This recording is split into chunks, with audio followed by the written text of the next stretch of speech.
Let's see all the Americas with Bob Ripley. Believe it or not.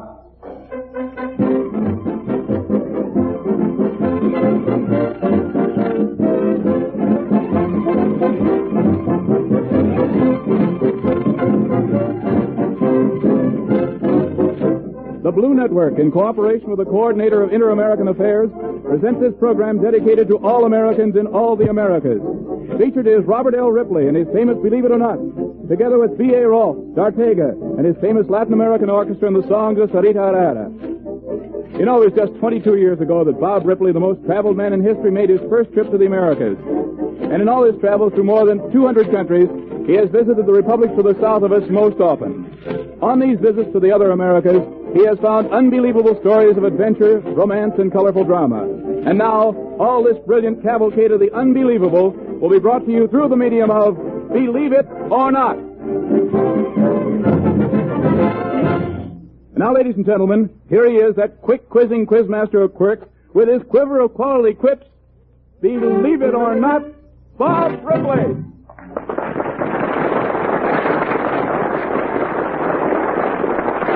Greetings, everybody, and welcome to the program tonight. As we've already mentioned, the purpose of our getting together is to get better acquainted with the 20 American republics which lie to the south of us. I have found that the better you know a friend, the closer you are drawn to him. So now I want you to become better acquainted with my friends. During my many trips through the other Americas, I found them just like my friends in the United States. They are friendly, they are hospitable, they have a grand sense of humor, fine sportsmen, and, as we say, just regular people. You know, we've really got a great many things in this country that came from the other Americas. Why, they had skyscrapers 100 years before we in the United States ever thought of them. And in Trujillo, Peru, I saw a pyramid that was almost twice the size of the Great Pyramid in Egypt. And believe it or not, ladies and gentlemen, even the word hoosgow came from the other Americans. Now, speaking of hoosgow, here comes a fugitive from one, our old friend B.A. Rolfe. Hello, Bob. Say, what are you so pleased about? A hoosgow? Well, all this week I've been thinking about what you said on the program last Saturday. Really? Well, did it get you anywhere? Well, I thought of something for which Brooklyn can be thankful to South America. Brooklyn? Yeah. Thankful? You said South America gave us rubber. Yes. Out of which developed the rubber ball. Out of which developed baseball. Out of which developed the Brooklyn Dodgers. And without which Brooklyn would never be known. Say, Brooklyn won't like you for that, B.A. But you're right about rubber. And another thing, how do you suppose those Dodger fans are able to ball out the umpire the way they do? I've often wondered. By training their jaws on chewing gum, B.A. They do it with chewing gum, Bob? I'm sure of it. You know, chewing gum was brought to the United States by a South American. Yeah. That gives the Brooklynites another obligation to our neighbors. Now, let's take you, B.A. Me? Well, haven't you been taken before?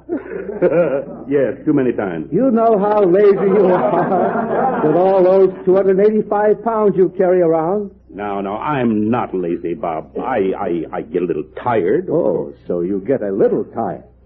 Now, B.A., when you climb into a hammock for a summer afternoon siesta, do you give our southern neighbors a nod of silent thanks? I never thought of it. Do I have South America to thank for my siesta? No, for the hammock. Oh. Well, I can never be grateful for that, Bob, because they didn't invent them big enough to hold me. But, B.A., they were inventing a hammock, not a suspension bridge. Yeah. But now it's time for music. And, B.A., what's the Believe It or Not music division got to offer this evening? A very popular Caribbean dance called the caracha. One of those exciting dances with a whirling, intoxicating rhythm. Here it is. D'Artega and his orchestra playing a caracha entitled Paran Panpin. Chiquito sings the vocal.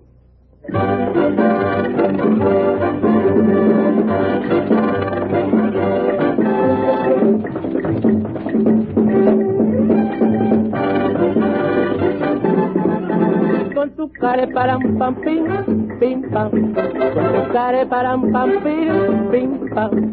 Yo te he visto con María en la puerta de Solá, yo te he visto con María en la puerta de Solá. Ah, ah, ah. pim pam. Ah, ah, ah, pim pam.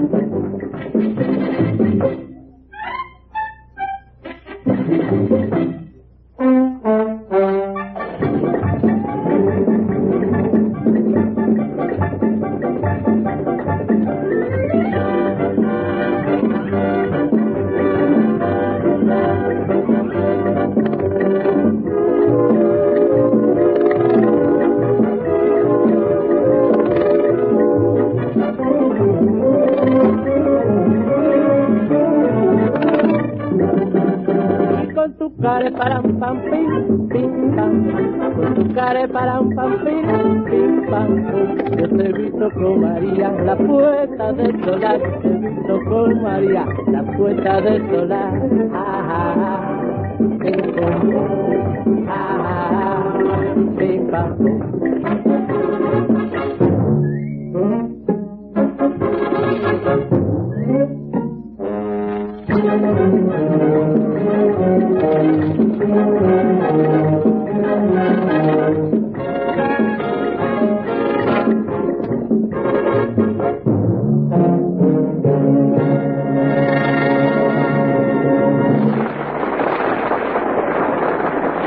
Now, here's Bob Ripley again. And I see that he's in front of his drawing board, ready to start a Believe It or Not sketch. What's it about, Bob? It's about two great men, B.A., whose friendship was responsible for one of the greatest benefits to our generation. One of these great men was Dom Pedro II, Emperor of Brazil.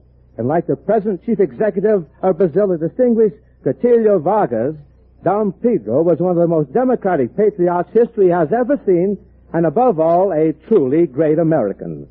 The time is June the 25th, 1876. Dom Pedro was visiting the Philadelphia Centennial Exposition, and he had spent hours studying every single exhibit, and as our scene opens, we find his two guides, officers of the exposition, trying to persuade him that he had seen everything, and because of the heat of the day, suggesting that he draw his visit to a close. Dom Pedro is speaking. Well, gentlemen, it is most certainly an exciting day which you are showing me. But I think now that we've covered just about everything of importance, Your Majesty. Well, just a moment. There is something over here which I do not think I've seen. Oh? Oh, that group. They're the inventors with schemes that will never amount to anything, Your Majesty. Oh, wait. Wait, that pale-faced young man who just coughed. Well, I know him. He's the head of the Boston School for the Deaf. I'm very well acquainted with their work. Mr. Bell. Hello. Oh, Your Majesty, I can't tell you how glad I am to see you. And how is your school for the deaf coming along? Oh, very fine, thanks. But I've taken this leave of absence to show another piece of my work here at the exhibition. So? And how goes this end of your work? Well, not very well, I'm afraid. I'm called an eccentric, and no one has even looked at my little invention. Oh, really, Your Majesty? It's not even worth wasting your time with. Can we return tomorrow when we're less tired? Oh, tomorrow I go back to Boston, Your Majesty. This is the last chance I have of getting my invention recognized. Very well, then. Tell me, Mr. Bell, what does it do, your machine? Can it, bake bread? No, but it can talk. A machine that can talk? Well, that is indeed what you call spectacular. Spectacular? It's ridiculous. Well, let me show you then. Now, I'm going through that door over there to a distance of about 500 feet. Now, in the meantime, Your Majesty, you hold this cup-like piece of metal to your ear and wait. Now, don't forget now. Hold it there until you hear my voice coming through it. I will wait, my friend. Do not fear. This is really an extravagant waste of time, Your Majesty. Why, how can he hope to send a human voice over a wire? And it's stifling hot in here. If you please, I must have quiet. Otherwise, perhaps I miss the hearing of his voice when it comes through the little thing at my ear. Hello? Shh, I think it is now. Your Majesty. Oh, you hear, gentlemen. You hear. It speaks. Listen now. Listen to my voice. To be or not to be? That is the question. Whether 'tis better to bear the slings and arrows... Wait now, Your Majesty. Wait just a moment, please, and I'll rejoin Oh, you. yes, of course we will wait, Mr. Bell. You, gentlemen, can you not see the possibilities of this machine? For quoting Shakespeare, Your Majesty? Ah. Your Majesty! Oh, but Mr. Bell returns. Hear what he will say. Are you convinced now that it will work? And can you not see the advantage of having one of them in every household and having all of them connected up with each other? Think of it, Your Majesty. To talk to anyone you like, anywhere you like, without leaving your own home. You're perfectly right, Mr. Bell. Gentlemen, has this not been explained to your satisfaction, too? Well, I don't know. Oh, but this is true, gentlemen. What Mr. Bell has said is very true, and you have wronged him. But now I wish to make a statement. I wish to speak about it to the press. I will tell the whole country that what Mr. Bell has said is true, and that everybody should listen to his little machine and think about what he has said. Indeed, gentlemen, the most amazing part of this whole amazing exhibition is that you have not troubled yourself to listen to Mr. Bell before.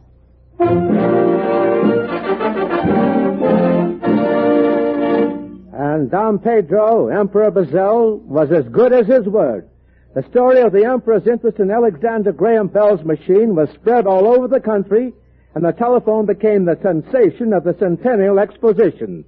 This enabled Bell to give further convincing demonstrations and to get financial backing for his invention. Without the Emperor's recognition of its value, it might have continued to be regarded as an oddity and its development retarded for generations. So it's to Emperor Dom Pedro II of Brazil, who became the first telephone subscriber, we can thank for starting the development of the commercial telephone. Believe it or not.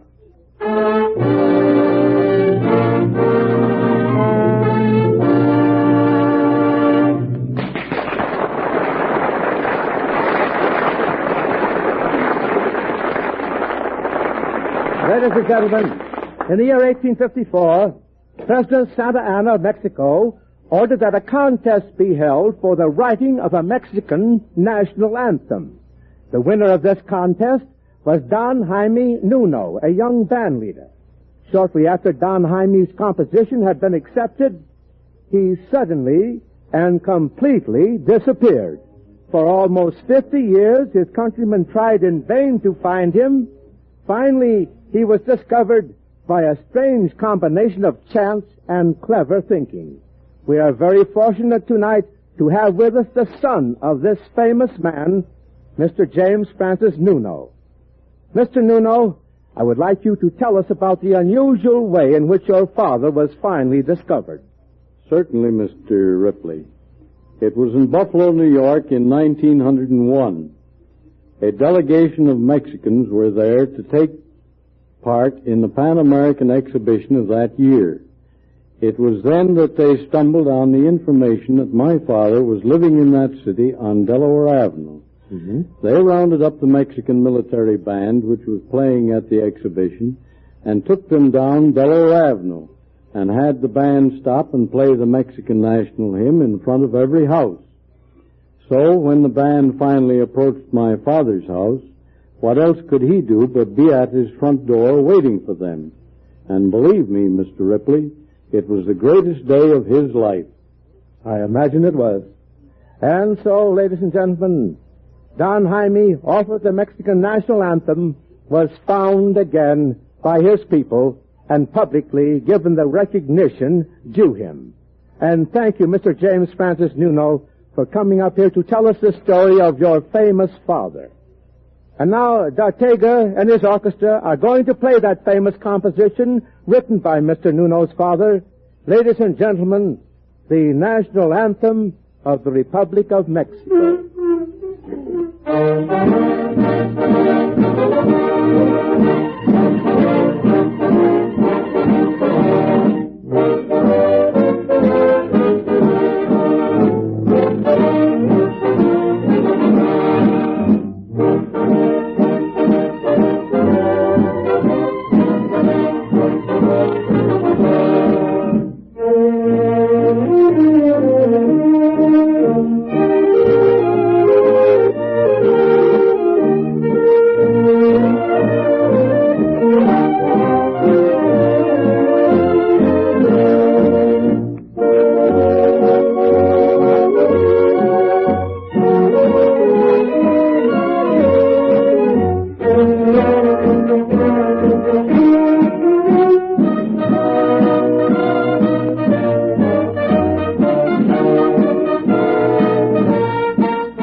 one of my many interesting trips I've made through Mexico, I discovered believe it or not, about an ancient prophecy that led up to a great historical tragedy.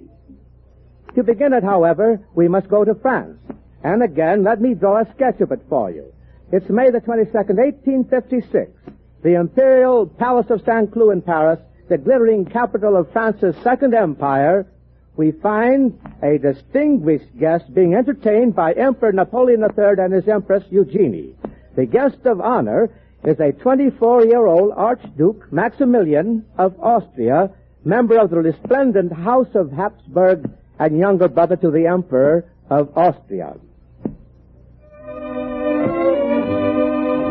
The highlight of the program for this particular evening is a concert.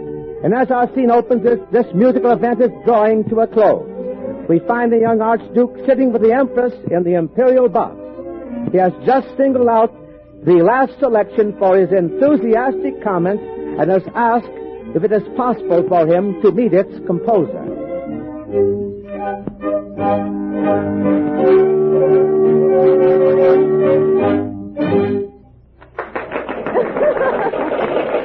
Très bien. Allow to meet this composer the simplest of things, Highness. Comtesse, veuillez prier Monsieur Iradier de venir ici tout de suite. Only let me assure your Majesty, this cannot be said to be a whim of mine, because never have I had the pleasure to hear so startling a song. Ah, but look, our little maestro already approaches. Your Majesty, Your Imperial Highness, it has pleased you to summon me here. Our honored guest has expressed a wish to know you, Monsieur. Your Highness, may I present to you our court conductor, Maestro Iradier. Your Imperial Highness, I am overwhelmed with emotion to be so honored by one such as you. It would be most interesting for me to know, Monsieur, how you came to write such a song. Your Imperial Highness will forgive me, but it really was not I who composed this song. The melody I heard played by an ancient Indian during the time when I resided in the Americas. Well, you've been to the Americas, Monsieur. Indeed, Highness. It was in Mexico, in a little town called San Luis Potosi, that the incident which I speak of occurs. So, I should like to hear more of this incident, as you call it, Monsieur. It is briefly told. On one of my many trips, we were halted in this little town of which I speak by lack of a bridge. To amuse myself, then I wandered about the rain-drenched little town. As I walked, I suddenly heard music. A strange melody played on a reed instrument. A melody so haunting that I can hear it even now. It was coming from some point in the village, and in course of time I found its source. This was a very dark and very forbidding little hut, in front of which was sitting the Indian of ancient age. He it was who played on a primitive reed this melody which you have heard tonight. It is very interesting, Monsieur. Did you learn the source from which this Indian took the melody? Certainly, Highness. The Indian told me of an old legend current among the Indians that it had been the funeral song of the last emperor of old Mexico. But the last emperor of Mexico died 300 years ago. Just so. The ancient one told me that it was publicly played for the last time on February 26, 1522, when the last Mexican emperor was put to death by Cortez. Since then it has been handed down through the generations for a purpose. This is an amazing history you've told me about your song, Monsieur. It will please me to have a copy of it with your autograph. Con mucho gusto. How shall I dedicate it? You may write to Maximilian of Habsburg. Habsburg? It is that to which the old Indian referred. What you mean, this Indian mentioned the name of my family? Just so, Highness. Well, what did he say? He said that the song will not again be played publicly until... Continue, Monsieur. Until the day comes when another last emperor of Mexico will meet a violent death. Oh? Why should you be so nervous about telling me that, Monsieur? The last Mexican emperor was executed by order of Charles V of Spain, Highness, who was a Habsburg.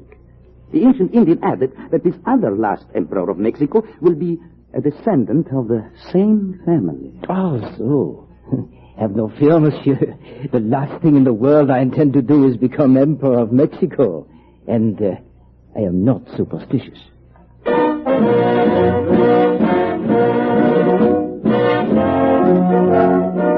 Only 5 years pass when a series of world-shaking events take place.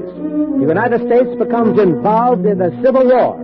The preoccupation of our government enables Napoleon to send French troops into Mexico and bring that country under his complete control. He then finds it necessary to find a leader in whom he can place both confidence and trust, and he immediately makes a decision. Our next scene opens in the imperial study. Napoleon has summoned his secretary. You sent for me, Your Majesty? Oui. I have decided on the man to lead our Mexican venture. Oh. May I inquire? Archduke Maximilian of Austria. His Imperial Highness has never been known to express any keen interest in your Mexican venture, sire? He will be prevailed upon. I must have a person of high rank whom I can trust. I have been told that Maximilian is intensely jealous of his brother because he was made Emperor of Austria while he is only still an Archduke. I know. Maximilian shall be made an emperor. He shall become Emperor of Mexico.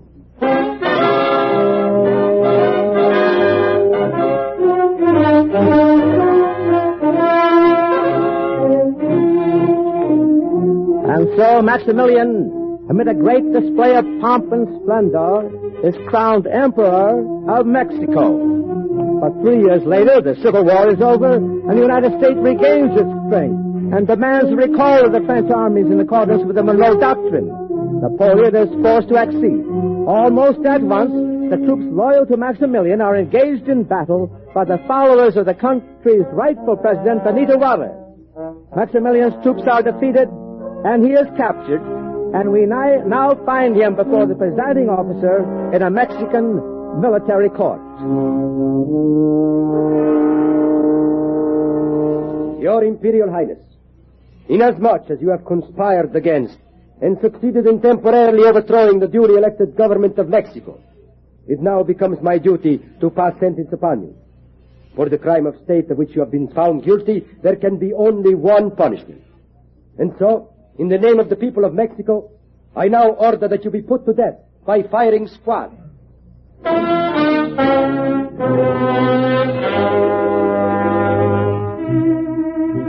June the 19th, 1867, as the clock on the church of San Felipe strikes 7 in the morning, His Imperial Highness, the Archduke Maximilian of Austria, is led to the hill dominating the town of Querétaro. There he turns and faces the firing squad which has escorted him.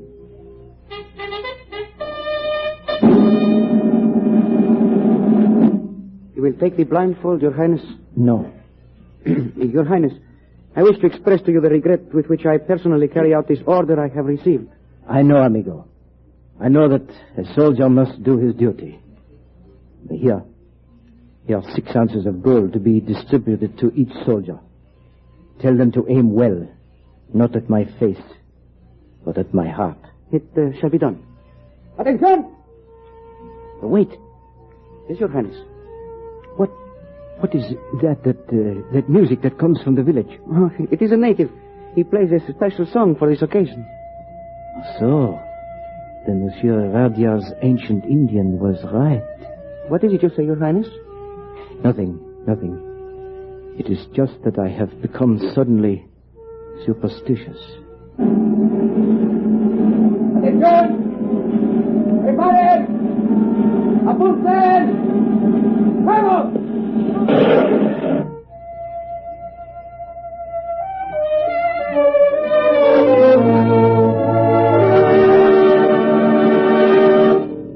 And so the prophecy of the ancient Mexicans, who saw their last emperor executed by the order of a Habsburg, came true. It was another Habsburg, over 3 centuries later, who was in turn executed by the Mexicans. And for him, they once again played their ancient funeral song as prophesied. And the song itself has come down to us to be played and known everywhere as La Paloma, believe it or not.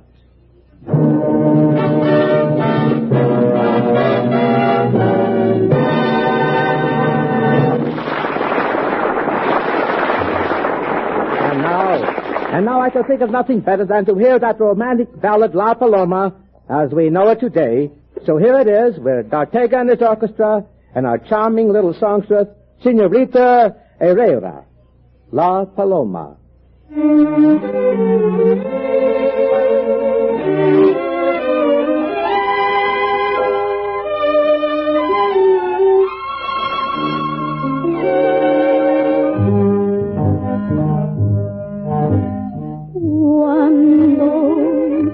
Salí de La Habana, válgame Dios. Nadie me ha visto salir si no fui yo. Y una linda guachinanga y que allá voy yo. Que se vino tras de mí, que sí señor. Si a tu ventana llegare una paloma, trátala con cariño que es mi persona. Cuéntale tus amores bien de mi vida. Corónala con flores que es merecida. Ay, chinita que sí. Ay, que dame tu amor. Ay, que vente conmigo, chinita, a donde vivo yo. Ay, chinita que sí. Ay, que dame tu amor. Ay, que vente conmigo, chinita, a donde vivo yo. Que sí, que sí, que sí, que no, que no y que no y que no y que sí, que sí, que sí, que sí, que no y que no, que no y que sí.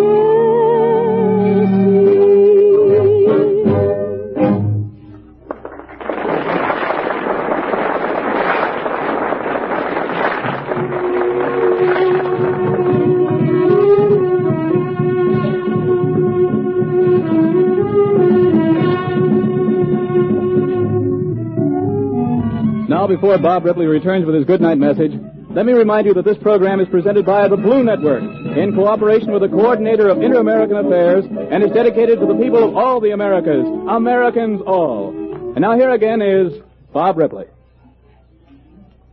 A little over a year ago, I was in Yucatan, in the city of Chichen Itza, the land of the Mayas. The Mayas were a remarkable race of people. They created vast cities, built pyramids, and created a culture of literature, art, and science that rivaled ancient Greece and Rome. Then, suddenly, they abandoned their cities and temples. No one knows why. Today, we find only ruins of this once remarkable people and a beautiful salutation, which I would like to repeat to you now. The farewell of the Mayas. Kashektek Gapayuts Behela Yatta Sama, which means beautiful be your todays and still more beautiful your tomorrows.